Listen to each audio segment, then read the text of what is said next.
Today we're going to replace this expensive variable speed motor with a single speed PSC motor. This is going to be a lot cheaper. It's going to save the customer quite a bit of money, and today I'm going to walk you through how we do it using some relays, and we're going to replace the control for this motor, which is a CFM board. It's in terrible shape, and the customer's not going to have to wait as long, and they're not going to have to pay as much money. Before we start the video, hit the like button, subscribe, hit the bell, ding, so you know what I'm doing. If you got a question, put it in the comments. You're watching HVAC Tips for Technicians. I'm Tad. Let's get started. All right, here is the old CFM board, and you can see there's some corrosion there, and this is the motor that we're replacing. We're in the crawl space. This is a heat pump air handler, so the motor is 230 volts. These are the heaters. And this is the model number right here for this American Standard unit. This is a 1/2 horsepower motor. This is the one we're going to put on.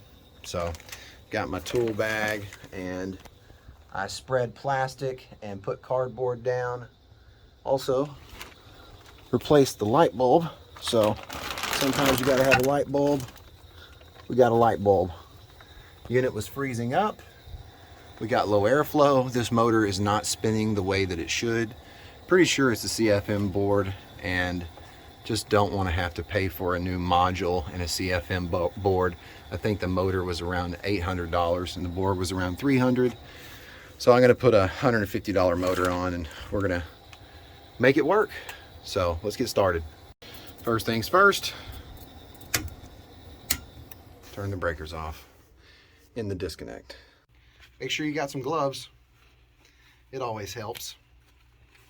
I'm going to take the motor out first and go ahead and get the new motor in the housing, and then I'll work on taking the wiring out and wiring this unit up with 2 relays, one for the heating and one for the cooling.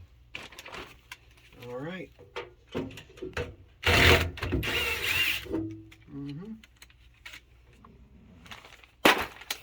right. All right. Should be able to get the blower out now.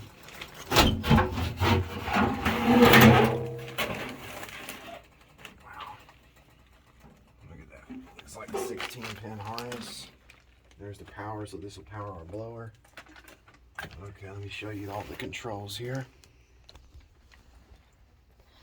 So there's the old motor, new motor. There's the transformer, fuse, and then we're going to take that board out. So that board right there, there'll be 2 relays there. One to control heating and one to control cooling. And this thing is old. And this is the terminals for the low voltage wiring. I'll just cut this out. This will be completely gone. Make sure you have a 3/8 bit for your drill. Just makes taking the motor bracket off of the housing easier. This motor's huge compared to the other one. I brought a bracket just in case. This one won't work. Also, make sure that you have sandpaper. You'll need some sandpaper. Take a look right here. I've sanded the shaft off really well. And after you sand the shaft off, you want to make sure you turn it. We need some WD-40. Adjustable wrench comes in handy. Bits come in handy. A nice punch and a hammer come in handy. Right there in the middle. Go ahead and take a look. See that? See how it's right there? It's about to come out.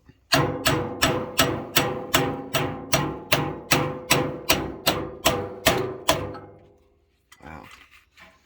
We need something else. Let's see. What's in the magic bag? Teddy's magic bag. Oh, look at that. That'll fit down in there. Oh, that's a big guy.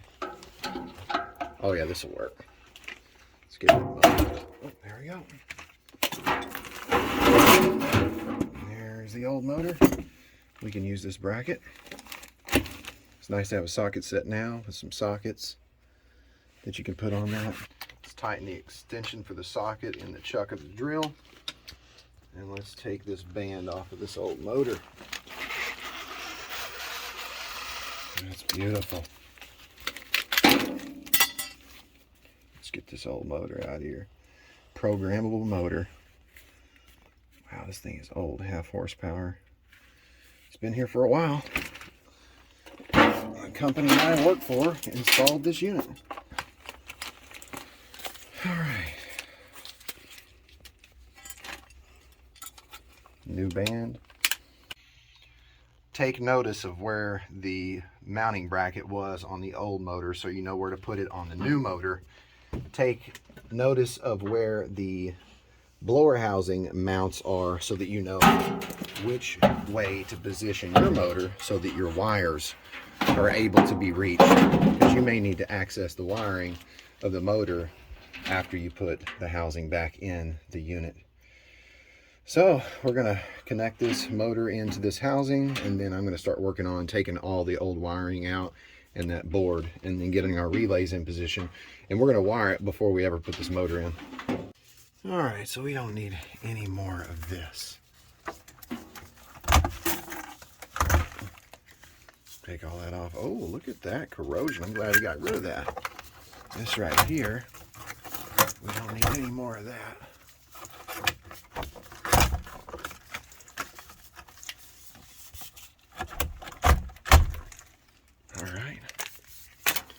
Getting rid of all that there. I'll take note of where these wires are and disconnect this. And then this will be perfect for my 2 little relays. All right. Got a couple different relays to choose from. I'm going to be using 2 of the same relay, and I'm thinking this one takes up a little too much room, so I'll probably use this relay right here. See how that sits down inside this little control box? So I'll be able to slide the blower housing over it. So yeah, that's what I'm going to do. I'm going to use 2 of those relays like this.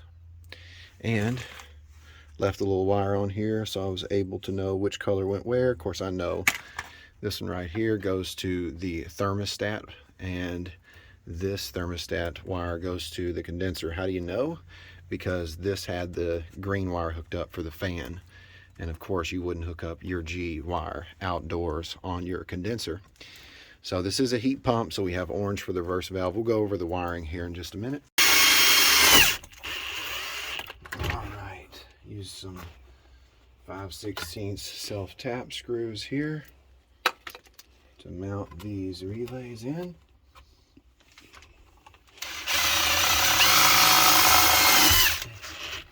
And then we're going to use normally open set of contacts for our contacts that we choose off of this relay. And I'm going to show you how to figure out which one's normally opened and normally closed using a meter. All right, both relays are mounted. I'll show you how to use a meter now and check which one is normally open and normally closed. So this right here is 1 and 3, and this is the coil. This is what energizes and either opens or closes a set of contacts. Now 5 and 6 right here, this could be normally open. 2 and 4, this could be normally closed. The way we All right, to figure out which set of contacts is normally open and which set of contacts is normally closed, we set our meter to ohms, and then we measure the first set of contacts from 2 to 4, and we don't have any reading, so that means it's normally open, okay?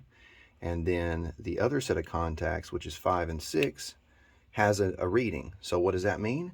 That means that this one is normally closed, okay? We're reading resistance. So whenever we have our coil wires here, and whenever we have 24 volts right here on this coil, it energizes these contacts. So the normally open contacts close, the normally closed contacts open, okay? And that's how you measure resistance. If you want to learn more, check out my playlist, HVAC Tips for Technicians.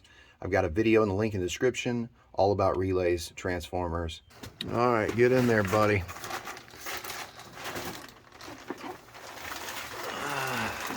Make sure you get your good helper to help you. He's got a motor and he's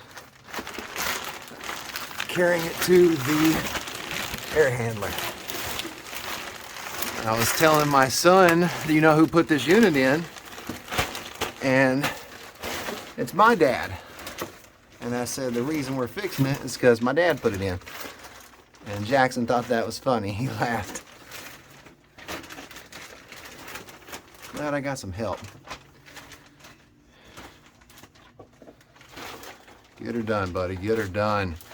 Got that universal motor. Beautiful.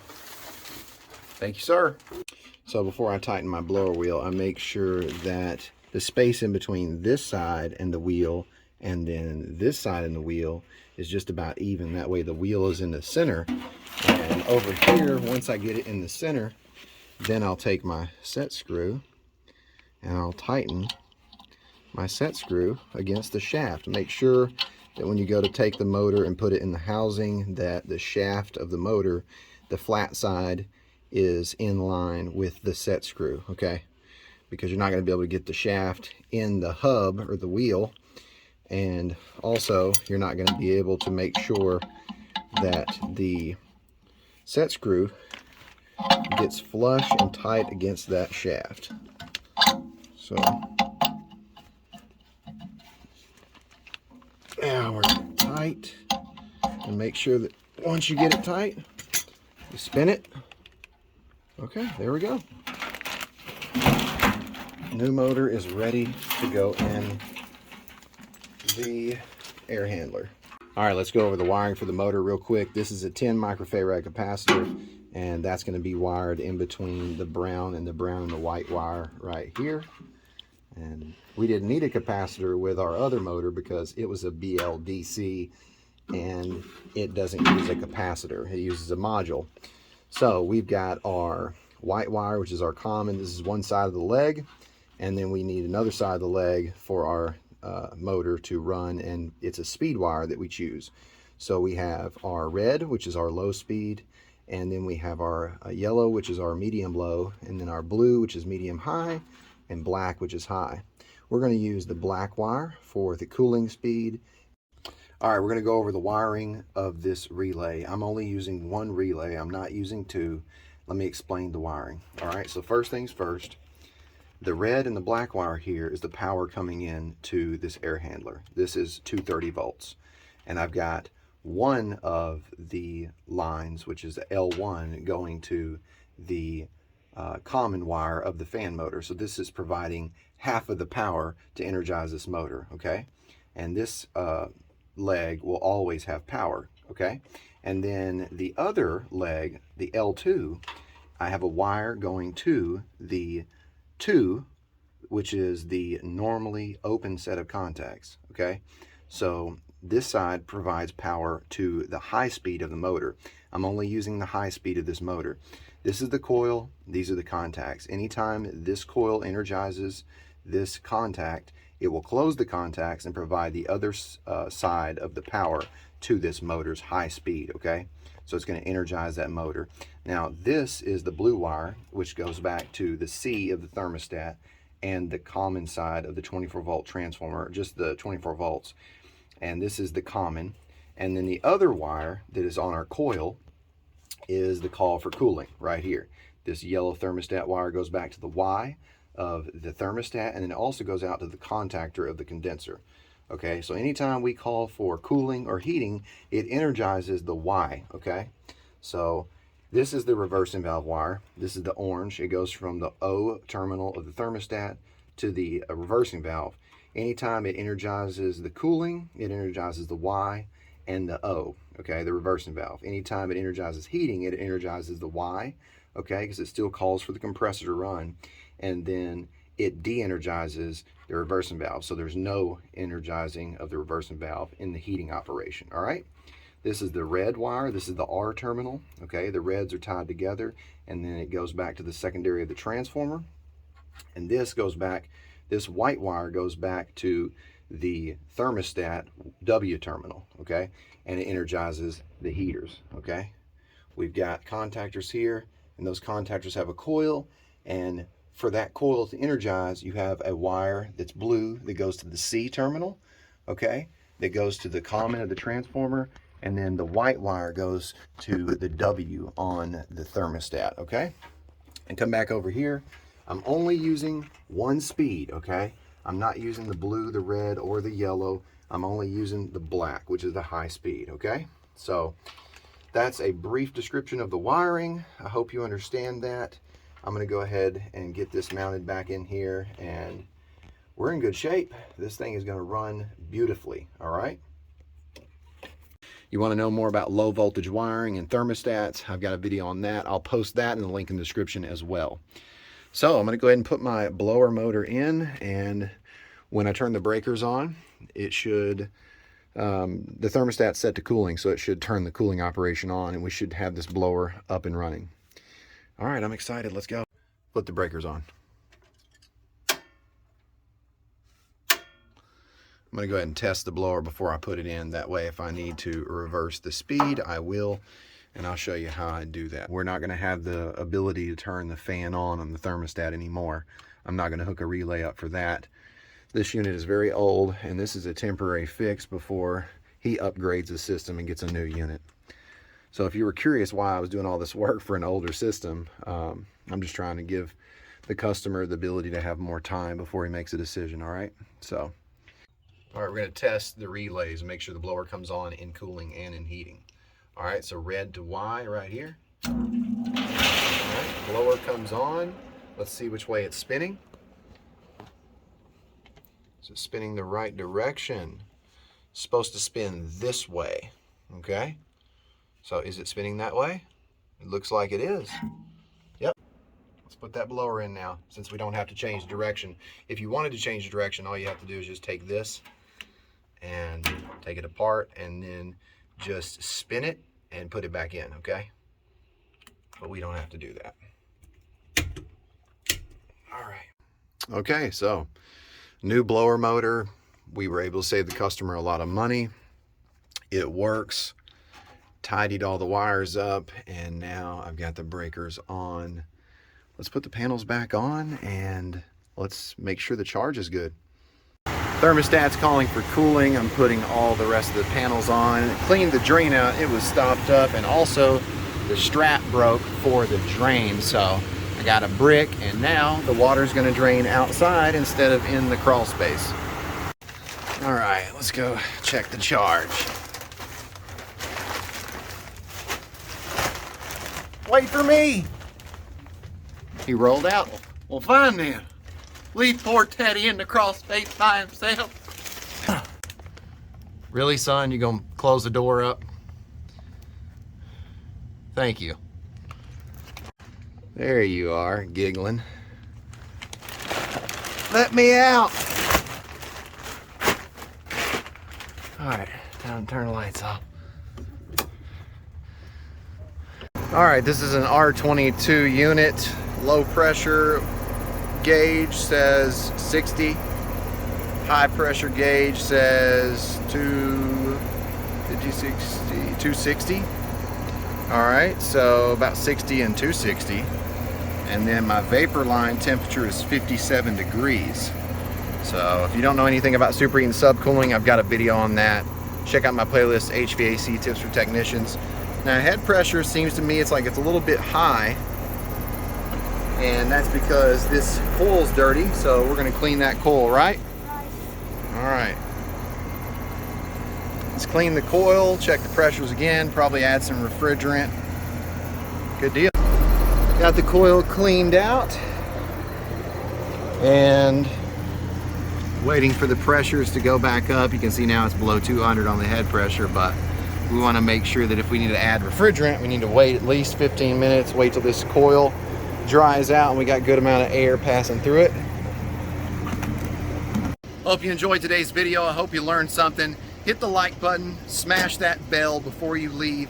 Leave me a comment, let me know who you are and where you're from. If you don't have a question, that's perfectly fine. Thank you for watching. You've been watching HVAC Tips for Technicians. I'm Tad, and I'll keep you cool if you